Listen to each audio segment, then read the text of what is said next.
There are different versions of the numbered heads learning strategy, but here's how it worked its way out in my classroom.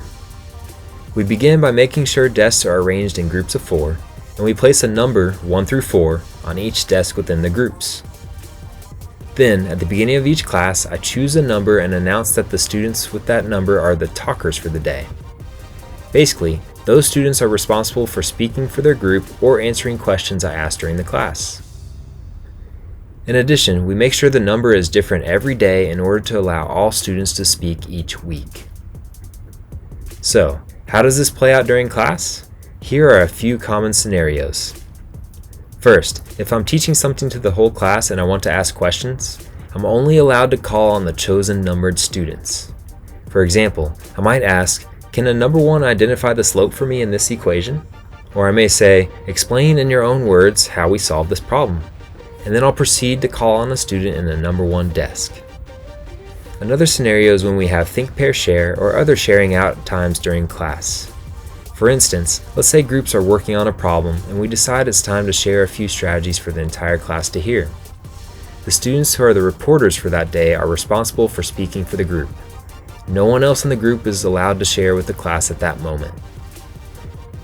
Finally, numbered heads can also be used to quickly tell students who they will be working with during a task. For example, sometimes we have activities where I don't want students to necessarily work with everyone in the group, but just a partner. Numbers on the desk allow students to quickly know who they're working with, so there's no confusion, and we can transition quickly from one task to another. I can just announce that 2s and 3s are working together and we're good to go. No matter what the scenario though, there is one really important point to emphasize. I always tell students that every answer is a group answer and not an individual answer. So, whenever I call on a student, I'm not truly putting them on the spot. I never want a student to get embarrassed or freeze up with fear of getting something wrong.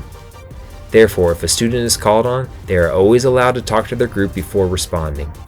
This takes down the pressure to be right whenever answering because it's not an individual student's responsibility to answer.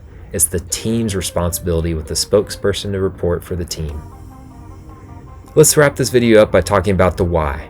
Why should we use numbered heads and why do I like it so much? First, it allows more students to speak and have ownership in the classroom. When we limit the number of students who can answer questions, it prevents the dominant personality in the group from taking over every time.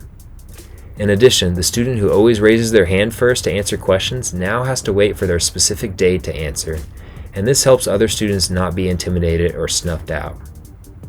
Second, numbered heads holds me accountable, so I don't call on the same students every day. It removes the easy out of just calling on the same students who raise their hands all the time, and it forces me to look for new students each day. Finally, I really like this learning strategy because it encourages more students to participate in class on a consistent basis. Since students know it's their job to be the reporter for the day, they have to be engaged in group discussion in order to know what to report to the class.